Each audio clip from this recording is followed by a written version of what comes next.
Ladies and gentlemen, this is Joe's Classic Video Games back with another cool pinball repair video for you this evening. We have been working on this awesome Bally 8-ball champ pinball machine for the last couple videos. If you haven't seen it, go back and check it out.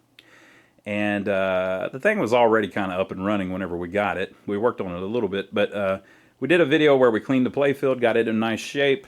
It's actually pretty presentable, pretty nice. And then we did a video where we worked on the MPU a little bit and messed around with the lamps. We've got most of them working, a couple not.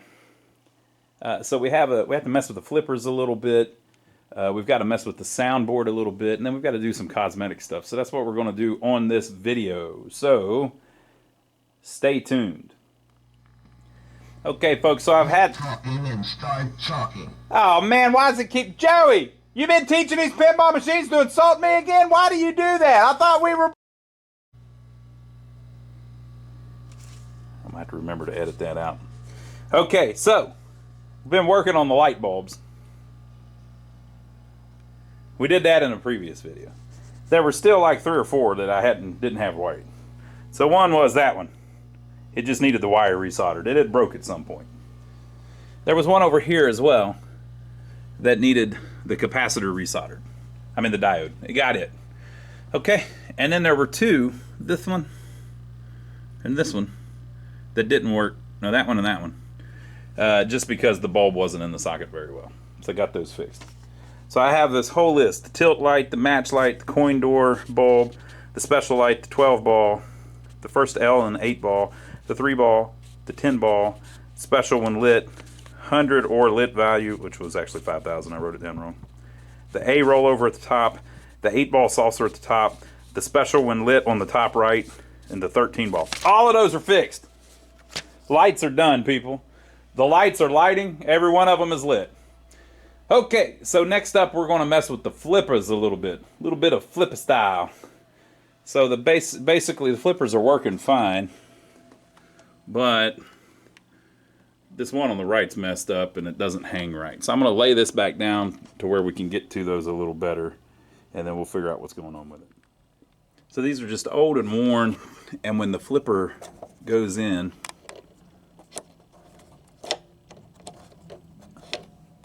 it likes to get stuck.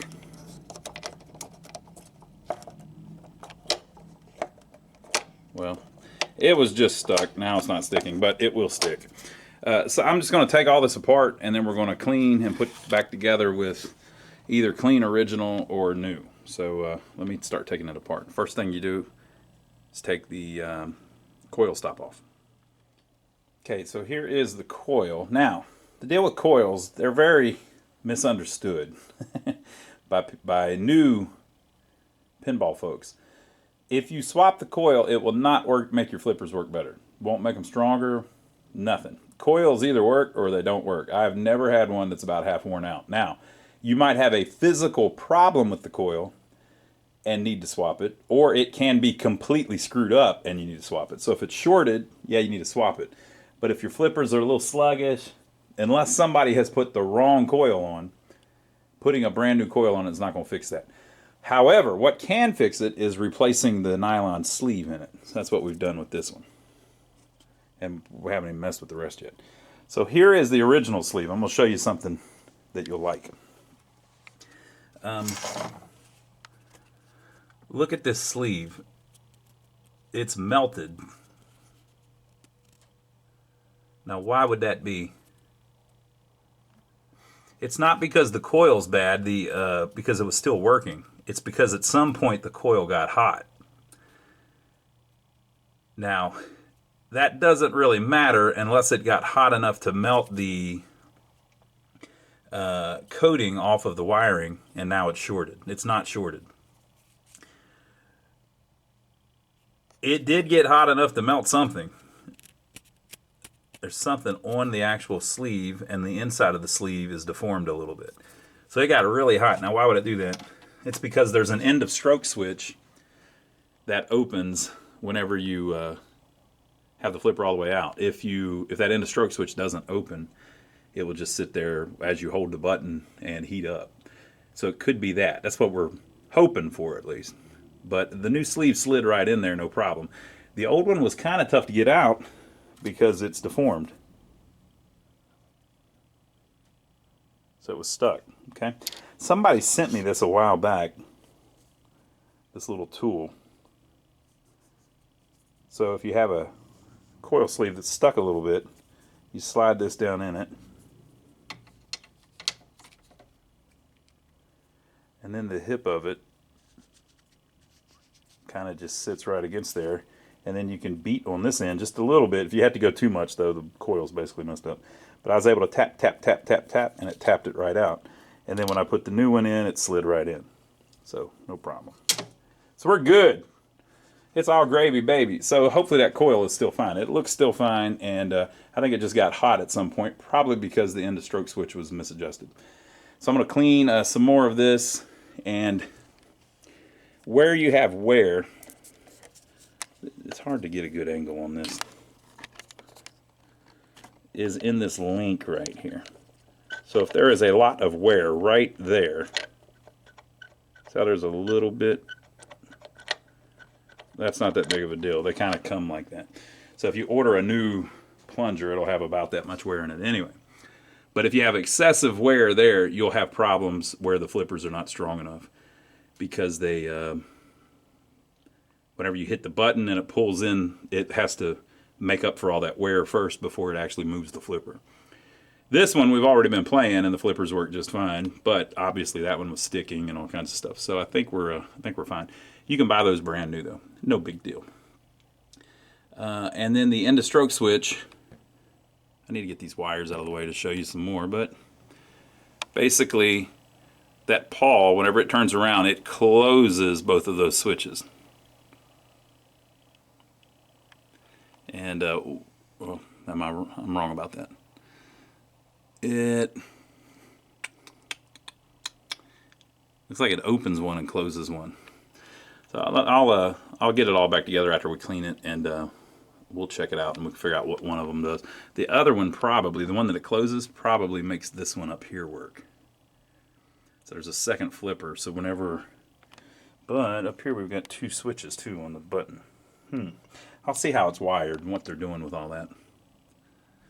On this side, there's just one switch that opens. So the switch opens whenever the pawl comes in. Oh, see, look. That ain't doing nothing. Not good, people. So basically, that thing is just getting full power when you hold the buttons in. Not good. No bueno. So we'll have to figure that out. And there may have been something like that going on over here too.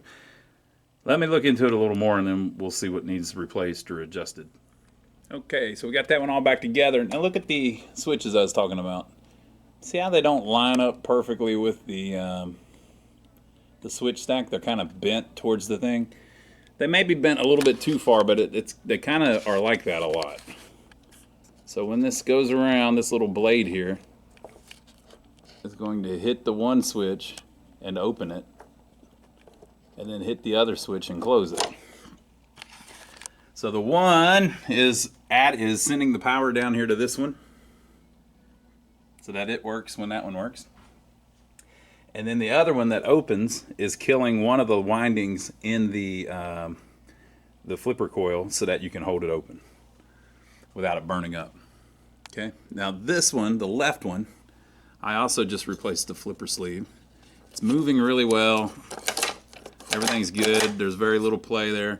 But this is all screwed up. So it should open that switch, but it's not. And the reason is because there's a little spacer missing off of the switch, which is broken off of this one. So we're going to have to swap this out. You could add a spacer back in if I could find one that will fit in here, but the thing is they're nylon, and I've never had any luck of adding those.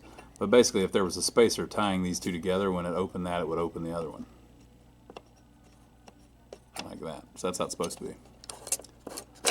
Unfortunately, that has been lost to time. So this one, the sleeve, was hard to get out as well, probably because it's overheated.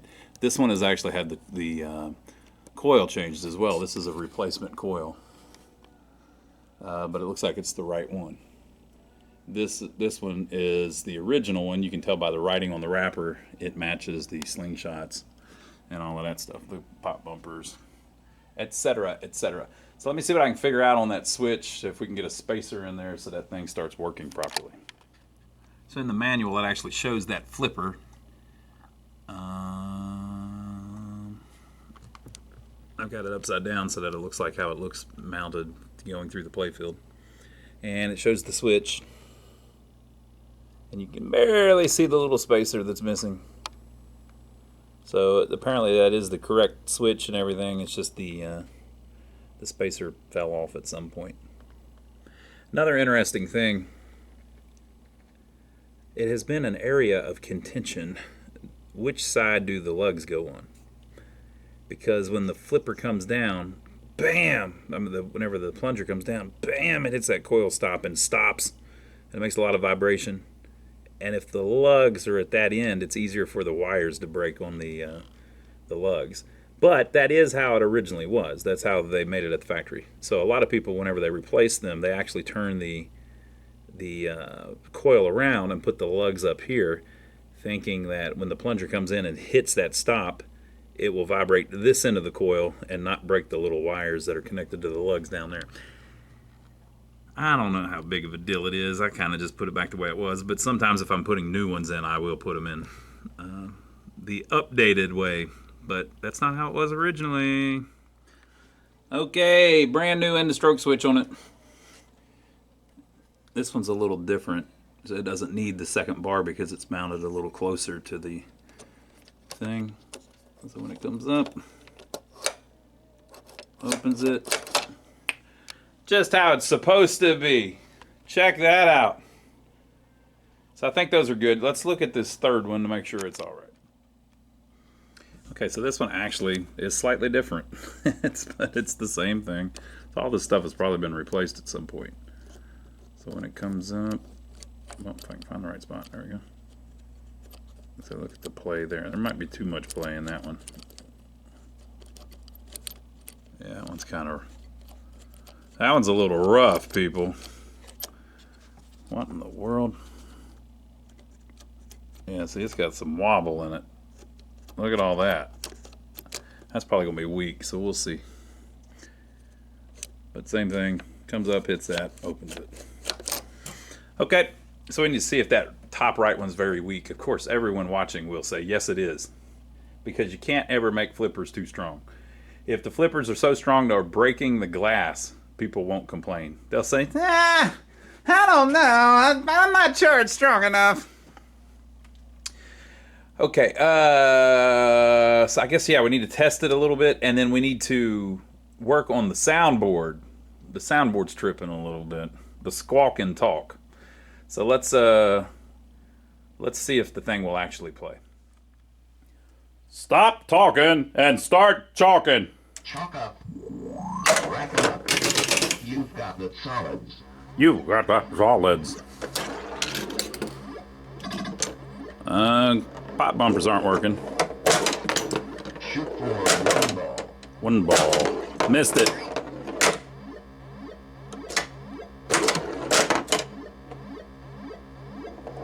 Six ball. Shoot one ball. Ooh.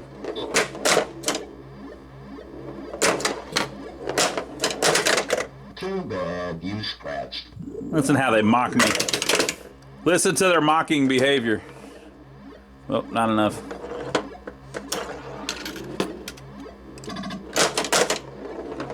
Lane change. Make that one ball. I'm trying. The lane change is working. Missed it. Rollover's not working. That one's not working either. Thumper bumpers aren't working. Sink that one ball. Too bad you scratched. I'm not sure that 1,000 works. Sink the one ball.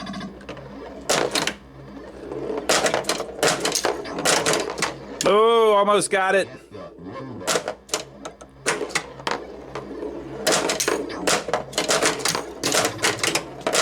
Shoot for one ball. missed it. 2x. Shoot for rainbow. Spinner's working good. Oh, I got it, but it didn't score it.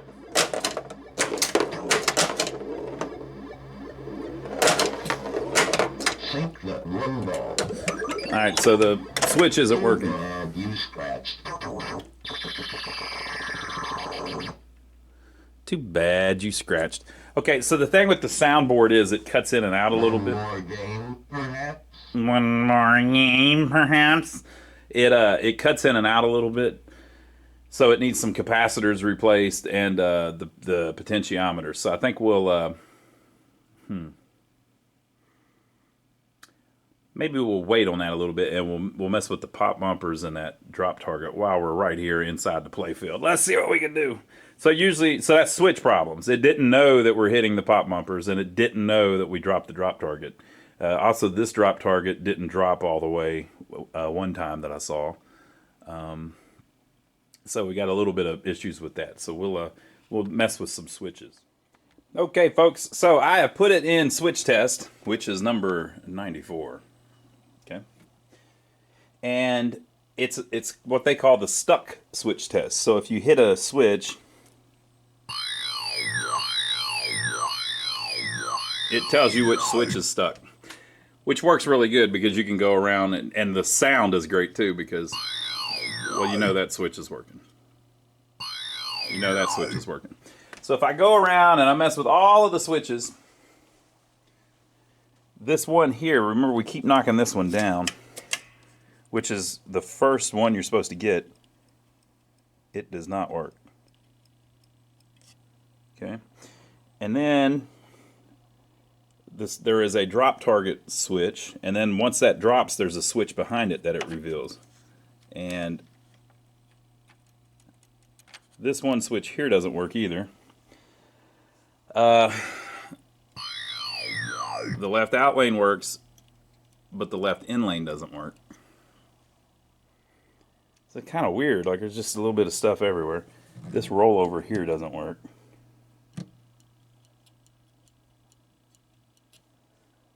Okay, so I keep looking around, and I made a list.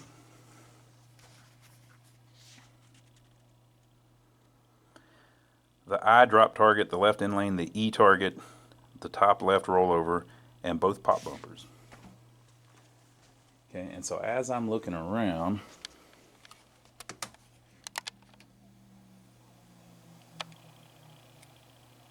aha! There's a wire broke, so this should be soldered here with that other white and green one. So one little wire being broke somewhere, and you know the pop bumpers are very violent. It has broken the wire. So one little wire messed up can really screw you up. So let's look in the schematics and see what that does. So it's a white and green wire, and the legend tells me that 54 is white and green. So it's this wire. So the right bumper is not working. However, the left bumper is also not working, so that might be something different. But the right bumper is not working. The right coin switch in the cabinet, and I think I did notice that. The C lane is the left in lane. It's not working. The drop target for the 1 and 2 ball, it's not working. And then the E, which is the stand-up switch behind the first drop target, it's not working. So all of these are dead because the wire that goes to the bumper is broke. So I'm going to solder that back on. That should get us most of them back. Okay, so I resoldered the wire. Got it how it's supposed to be. Now I haven't tested it yet because you have to turn it back on. But there are two that had nothing to do with that line. So one of them is this rollover here. I cleaned the switch, and I don't know. There's nothing wrong with it. I checked the diode. There's a diode on each switch, and it seems fine. So I don't know what's going on with that one. So we're going to have to keep our eye on it and see if it miraculously starts working. And the other one is the left thumper bumper was also not working, but there is a capacitor here that has been, it looks like cut loose on purpose. The reason they do that, they put a capacitor across the leads so that it looks like the light is touching, but it's not. There's like room between. They put a capacitor across the leads so that whenever you hit it, it can respond very quickly. Because sometimes you hit something like a thumper bumper or anything that gets hit quick. You hit it real quick and then the ball bounces off of it real quick. So sometimes the pulse isn't long enough that the CPU can even detect it. So they put a cap on there to kind of lengthen the pulse out. So any of the targets that you hit real fast will have one of those caps on it. But the problem is, over the years, sometimes they short. So if they short, that switch gets locked on. So it looks like the operator broke that off so that it was no longer stuck on. But if you don't put the cap back, it won't respond to your whenever you hit the target either. But then also, just the way the switch matrix works, and it looks like these red wires are running to it. They're not. They're running down onto something else. But this is a diode. So this diode connects from here to here. This blade is what's actually getting hit over here. And then the voltage comes through the wire through the diode into the blade. So that diode is broke. So without that connected, it's physically impossible for the signal to get through. So I need to replace that capacitor and that diode on the left pop bumper. Not sure about that top left rollover. But that should get all of the switches working except for that one. Okay, folks. So I swapped the cap and the diode. The soundboard is starting to demand attention. We're getting to you. We just wanted to look at the switches first. Okay. That one's working. Okay, now this one wasn't working. All right, it's back.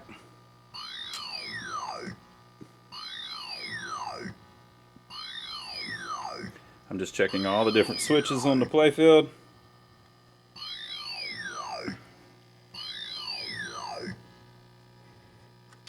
That one's hard to get to because it drops the target. All right, the stand up over there wasn't working, but it is now. This rollover.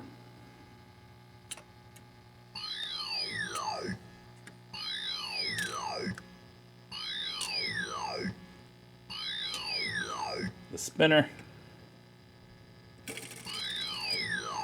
All right. The top left rollover, that's the one that I couldn't figure out what was wrong with it. It's working, people. So I guess it decided to act right. I did clean it. Okay, and now all the drop targets were working except for that one. And it's now working. That's important too, because as you noticed earlier, the guy says frequency, aim for ball one, or whatever he says. And so, as the game was, that was completely broken. He would have said the same thing over and over and over again, and you never would have been able to complete that task the way it was before.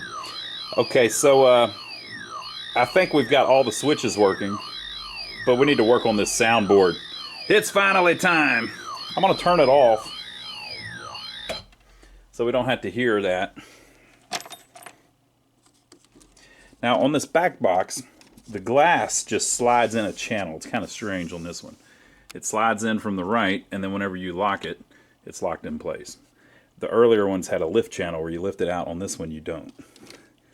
They don't have, unless it's missing though, they don't have a handle. So that's kind of weird. You have to like grab something to open it. Oh, you know what? There's some little holes here. I wonder if those had anything to do with it. There may have been some kind of handle or something there. Well, I don't know. That looks like they're just to mount this. Who knows? It's a mystery to me. Okay, so there's our MPU that we worked on last time and the battery pack. This is some kind of tape. I don't know what that was on. Maybe it was on the glass. So that it's hard to understand, but at this point they were trying to cut costs. So things were getting cheaper. And so by moving that stuff, the power stuff off of the solenoid board onto a power supply board, which we've already worked on, they basically they were able to get rid of some of the boards. So you've got a power supply board here with basically all of the voltages that everything needs are created on one board now. So the transformer, this jumper here is to select the country. Depending on how the transformer's jumpered, it can run on 220, 110, 205, 120. So yeah, so that's that. We've got the plastic shield I need to put back on that, but we were checking the displays and stuff. We didn't film all of that. But we did that before whenever we first got it in, because we wanted to get the lamps up and running whenever we were doing the Playfield. But we did do a video on this MPU. We've got it pretty much ready to go, we believe. But this is the amazing, unbelievable, squawk and talk soundboard. Now, I know what you're thinking. You're thinking, it's not called the squawk and talk. I wonder who came up with that. Bally came up with that. That's what it's actually called. They called it the squawk and talk. So we're going to pull this thing out. I just worked on one on the Medusa pinball that we were messing with. So we're going to pull it out and look at it, and I'm going to tell you where you can get a brand new one if you want to. So let me get that out of here, and we'll look at it on the bench. Okay, so here it is, the Squawk and Talk for their 8-ball champ. Now, this board predates this 6803 based MPU system. This was actually used on some of their earlier games, too. So the Medusa that we had used it, and a couple other games. Mr. and Mrs. Pac-Man uses it, which used the older board set.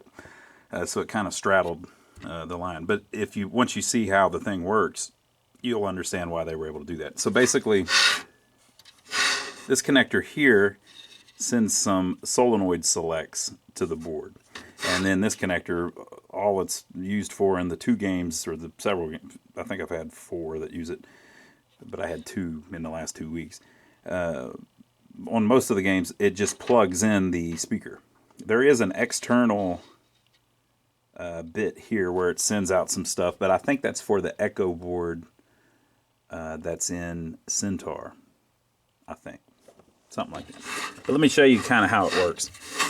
It's a very cool idea, but very straightforward. So the solenoid selects come through this 6821 peripheral interface adapter. We don't need that anymore. And there is a 6808 MPU running the board. So the reason they can use this on the slightly more modern 6803 board and the older board, although they are pretty similar, is because this is its own computer. So this does its own thing. It just gets some signals from the MPU to tell it to trigger certain sounds. Okay, so it's a 6808. Here is your RAM. It's a 6810 RAM chip, just like on the Bally 35 MPU, the old school MPU. And then the PIA is a 6821, just like on the Bally MPU. There is another 6821 up here as well. Okay? And here are your ROM chips, 3 on this particular board. Now, one of the things that it can do is it can play like chip tunes, that kind of sound, you know. So it uses this little AY-3, is that a 8912? AY3 8912. Okay, so that's how it plays the little background notes and stuff. It's basically having that created. And then the other thing that it's doing is it's controlling a speech chip, which is a TMS 5200 NL, Texas Instruments. So that does the speech. This is a DAC, a digital to analog converter. It's an AD558, and they get mixed into these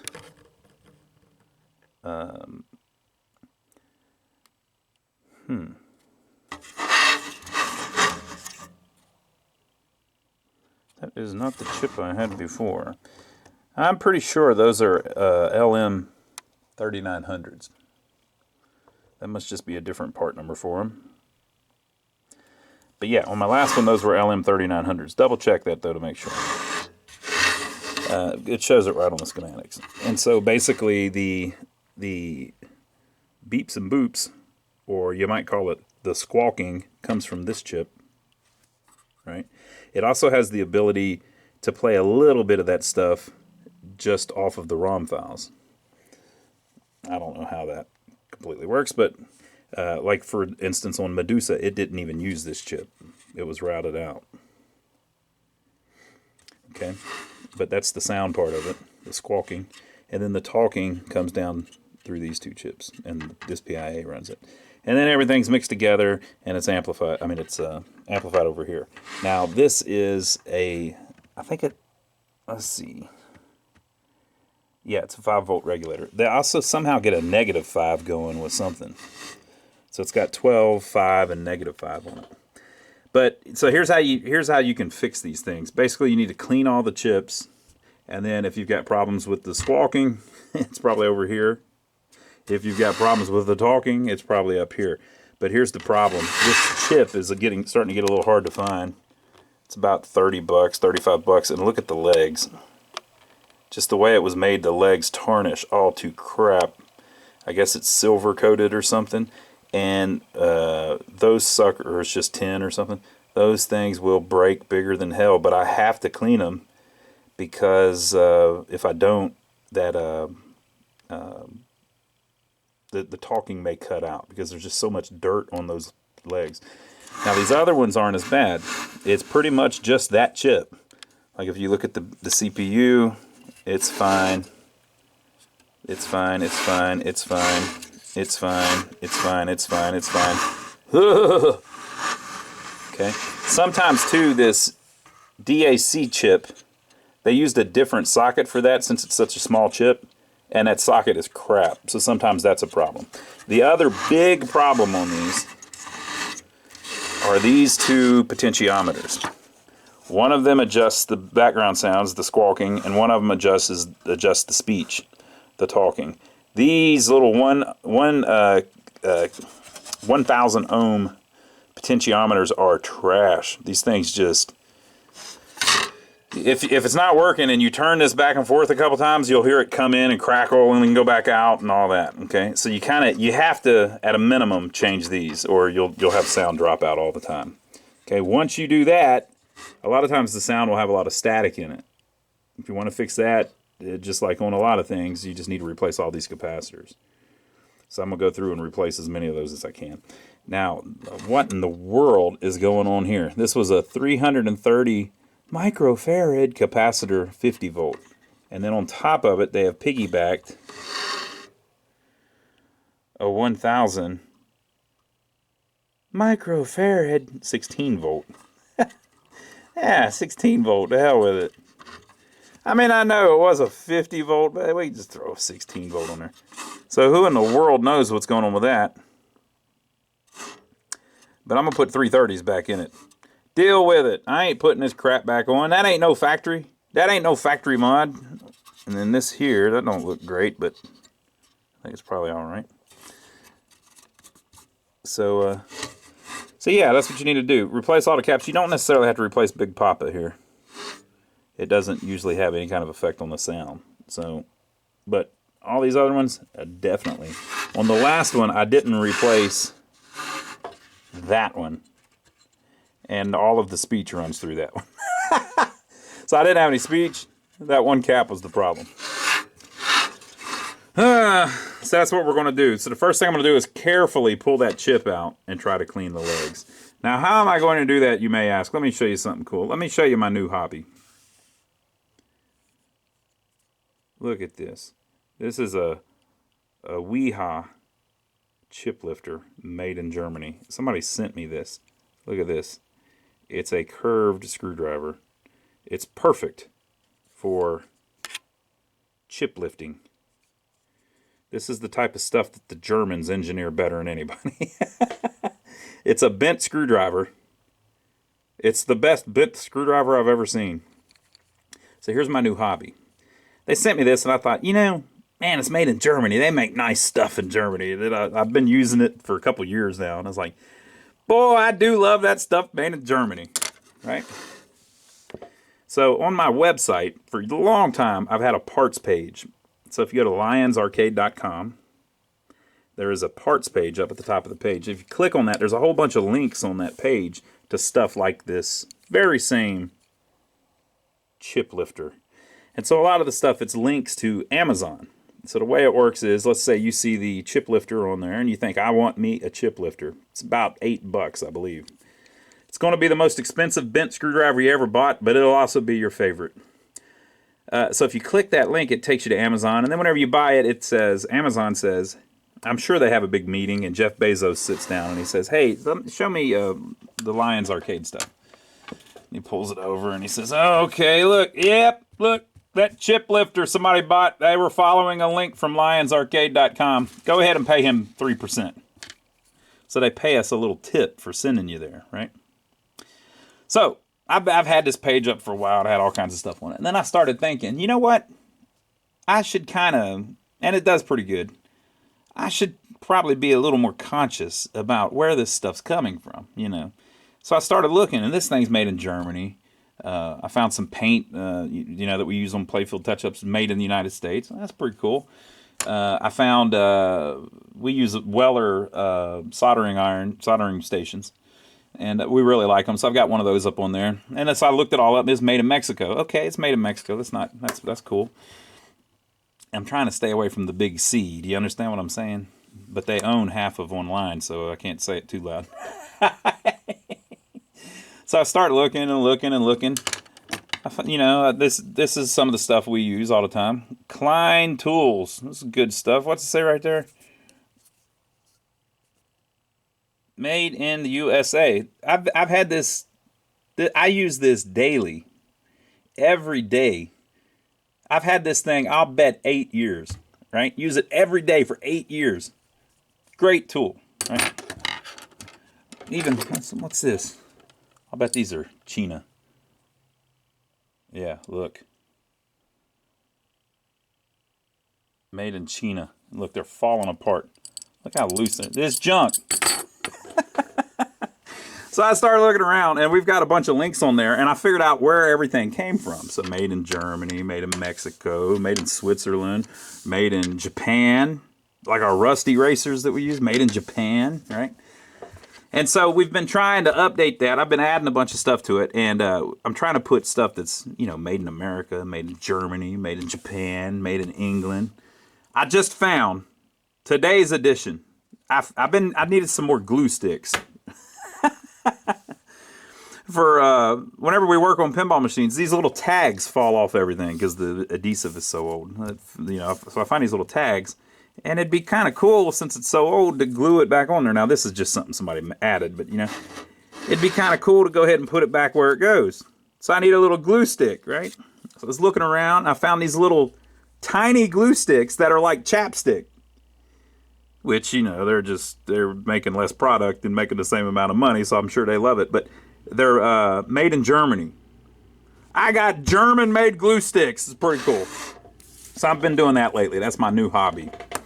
As if I don't have enough. So go check that out. But I'm going to go ahead and take out the speech chip, clean it a little bit, and I hope, oh, please don't let none of these legs break off. Oh, God, I hope the legs don't break off. Here we go. Step 1. I was able to remove it without breaking any legs. Now I need to try to clean it without breaking any legs. Alright, I was able to clean all the legs without breaking any of them yet. I use a little file to do it, but people tell me I shouldn't do that. So you should do yours with pixie dust. Okay, so I put it back in. Everything hopefully is cool with that, unless I screwed it up somehow. I replaced the potentiometers. I wish I had some better quality ones of these. I can't ever find the ones with the little trim pot on it, so I have to use a little screwdriver to adjust it. These are good little pots; they work fine, but you can't do them by hand. And then I replaced all of the capacitors with the exception of this one and these two. I don't have any radial capacitor, axial capacitors, so I did all radial. Some of theirs were radial already, but a lot of them were axial. And then, look what I noticed. I want to show you something. There are 2 repair tags on it, both from the same place. And they are a total of 64 tags apart. So let's say they do 2 repairs a day. That means this thing, they took it in and then it broke a month later. Come on now. Come on, people. Now they had, what they had done was replace the 2.2 microfarad capacitors and these 3 here. Somewhere, these 3 I think. So they had replaced a few capacitors back in antiquity. The little 2.2 one up here is what the speech all runs through. And then the other 2.2 one is here somewhere, is what all of the, basically the chip tunes run through. Okay, so I got it capped. I reflowed the connectors, the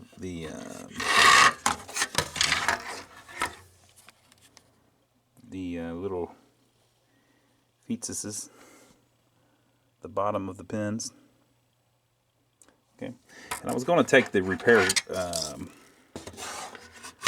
tags off, but then I thought, you know what? I'm leaving them on. It's part of its history, right? We'll just leave them in there. Okay, so we're going to put it back in. Now, here's the whole shebang. Here's all my old pieces. Look at that. Here's the thing, people. If your squawk and talk is just not squawking or talking, it's all screwed up. Maybe it's even damaged. Somebody did a horrible hack repair, like they put radial caps in when it needs axials, stuff like that. If that has happened to you, along comes a solution. Look. Here's a picture of it. Mounted in an older game with the 35. Here's a picture of it. Mounted in the 6803 version, maybe, something, I don't know. But anyway, this gentleman has made a brand new Squawk and Talk board. You heard me right.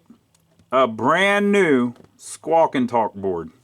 He does a bunch of other soundboards too, but this is one of his greatest achievements. So if you have one of the games that use the Squawk and Talk, here's where you get one. Gitio. I hope that's not his last name. Well, I know it's not his last name, but just think if that was his last name and I was butchering it like I butchered Gottlieb. Sorry, buddy, I can't pronounce it right. I'll get it right eventually, but it's Gitio. GEETEOH.com. Go to that website and check out these excellent soundboards. I put one in the Medusa, and it was the bomb. It was the bomb. You can change the sounds. Yeah, you heard me. You can change the freaking sounds. Let me show you how high quality of a board this is. Full schematics come with it. I can't even believe. Why would he do things the right way? I can't even believe he would do that. He gives you full schematics with the thing. He sends you the full schematics. That's just nuts. Nobody does that anymore. Come on now, Gitio. He sends you a full parts list. Shows you everything that's on the board. It's amazing. It's incredible. I thought those days were over, but I was wrong because Mr. Gitio's not over yet. I'm going to figure out how to say his name one of these days. Okay, so in this manual, it shows you like all of the names. Like, let's turn to 8-Ball Deluxe. Now, we're not putting one in this 8-Ball Deluxe. So it just said Mr. and Mrs. Pac-Man. That has a Squawk and Talk. This is Electra. That has a Squawk and Talk. The legendary Flash Gordon had a Squawk and Talk. 8-Ball Deluxe had a Squawk and Talk. But this is not 8-Ball Deluxe, okay?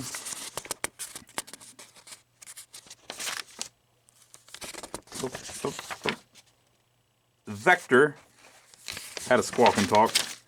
Embryon had a squawk and talk.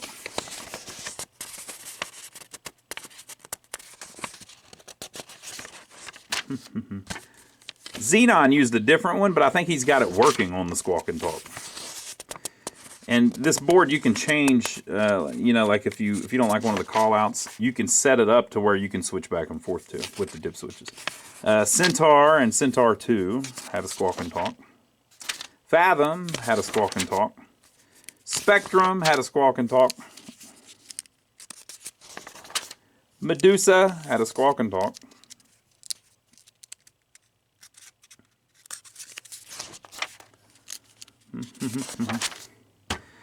And 8-Ball Champ had a squawk and talk. So on his board, not this board, but on his board, look, it's got the get the 8-ball, and he tells you what the sound is called and the length of it. That means 2 seconds.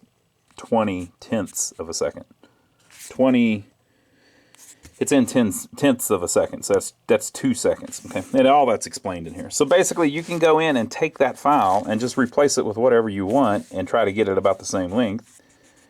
And so you could have me in there going, get the 8-ball. That's how I usually talk when I'm playing pool. You're shooting stripes. You've got the solids. You've got mail. Okay, so my whole point is, if you want a replacement because you can't find an original one or you can't fix yours, go check this gentleman out. He's a good dude. He's got some for the Bally games too. Like I know he's working on a Kiss one right now. I don't know if it's done yet, but he's a real cool dude. So if it ain't done yet, he might say, "Yeah, a little prototype." He's got the Star Trek. Got one for Star Trek. Just all kinds of cool stuff. Guy is doing fantastic work. I can't put him over enough, so go check him out. But we're going to take our original one, our old decrepit original one. Now, I like the original stuff, you know. But I don't have the ability to make this play extra stuff, you know what I mean? So if you do find yourself messed up, get one of his. But we've got the original. We're going to go put it back in and see if it sounds any crisper. And see if me replacing those pots got rid of the thing where it was dropping the sounds out every once in a while. All right, folks, I have reinstalled the board, and we worked on the switches. We worked on the flippers. Let's see if she's... Whoa! Are you all right? You look like your head's still kind of weary. There you go. All right. I could edit that out, but I'm not going to edit that out. All right, let's see if the sound still works. Oop, I heard something.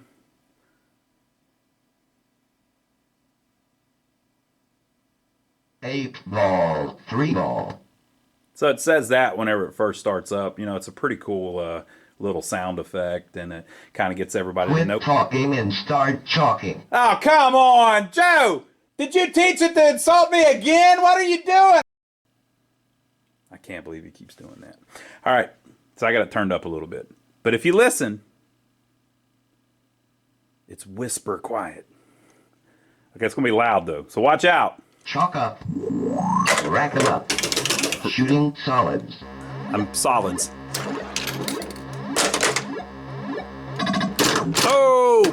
We got our pops back! Sink the 1-ball. Sink the 1-ball. Whoa. Missed it. 2x. 2x. Yeah, hear how clear the sound is? Shoot for 1-ball. Whoa. You kind of got to do it from this right flipper. Well, missed it. Oh, missed it. Okay. Too bad you scratched. Rack 'em up. Rack 'em up.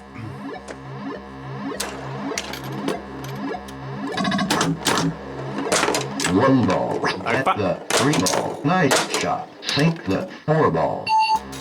I'm trying. Okay. All right, yeah, we're good. I was thinking the lights were messed up, but I think they're all right.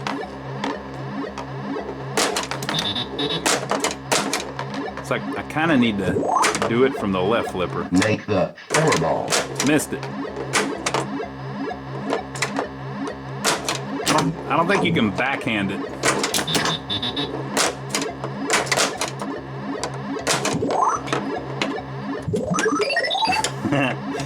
Too bad you scratched. I gotta tell you, the speech really makes it. It's just cool.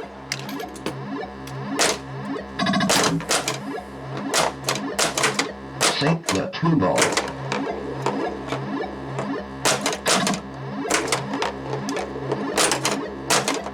Oh, look, lane change does the in lanes too. 6-ball. Make the 2-ball. Too bad you scratched. That drop isn't going all the way down, so I need to work on that a little bit. Chalk up. Rack 'em up. You've got the solids.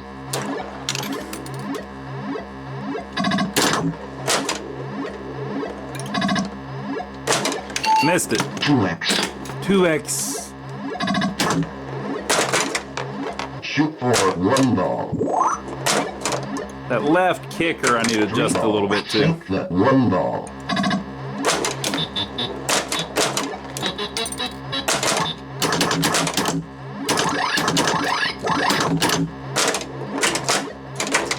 Oh, so close. Nice shot. Sink the 4-ball. 4-ball, okay. Ooh. Not quite enough. 6-ball. Shoot for 4-ball. 7-ball. Missed it. Sink the 4-ball. Sink the 2-ball. The 2-ball, you say. Oh. Nice shot. Get the 4-ball. I'm trying.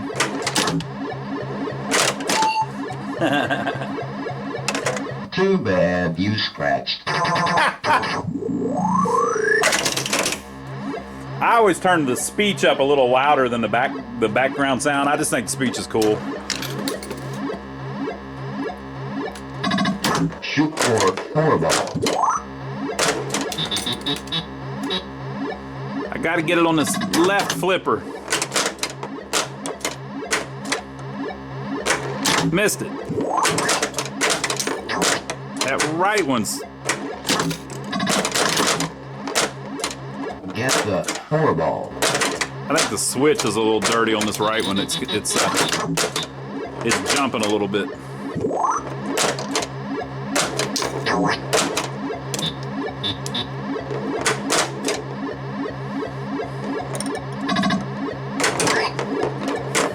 Sink the 4-ball.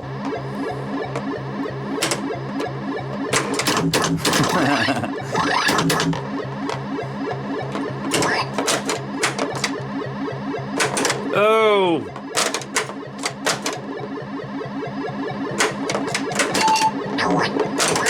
Shoot for 4-ball. I'm trying. I'm giving her all she's got, Captain.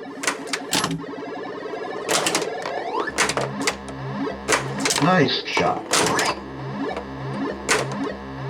So I need the 5-ball maybe? Where's the 5-ball? Oh, it's the same one. Well, that ain't gonna work. I wonder how you do that.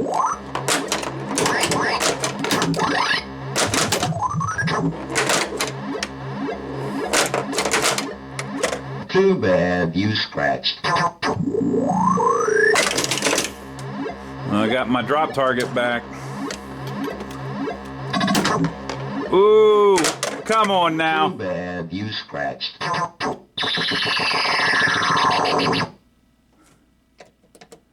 They're still not quite lined up, but they're pretty good. They're all right. One more game, perhaps? One more game, human. All right, we got to work on it a little bit more, but we'll do another video after we get it fixed and play it a little bit because it looks like it's going to be so fun. So leave your comments below. Let us know what you think so far. Make sure to give us a thumbs up. Do you remember playing 8-Ball Champ? Not to be confused with 8-Ball. And not to be confused with 8-Ball Deluxe. And not to be confused with 8-Ball Deluxe Limited Edition. And not to be confused with 8-Ball Deluxe Special Edition. No, no, no. I'm talking about 8-Ball Champ. Do you remember playing it? There were only 1,500 of them made. This was in the dark days of the pinball world, people. So they were just trying to go back to a... Look, this is a bowl about 13. See it? Thought I wouldn't notice, didn't you? Wait, did it just work? Let me watch it again. Nope, it's definitely dead. All right, so I'll fix that.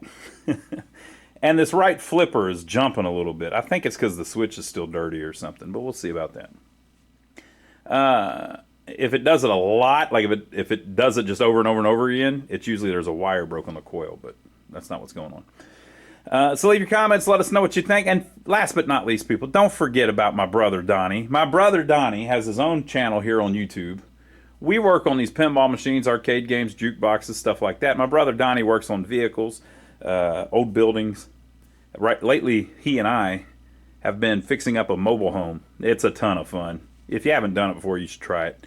That we're going to fix up and rent out to somebody. So we're doing that over on his channel. Check it out. The link is down below, and we will see you on the next video where we'll play through this thing, and hopefully by then I'll have all the kinks ironed out. So hope you enjoyed it. Have a good evening.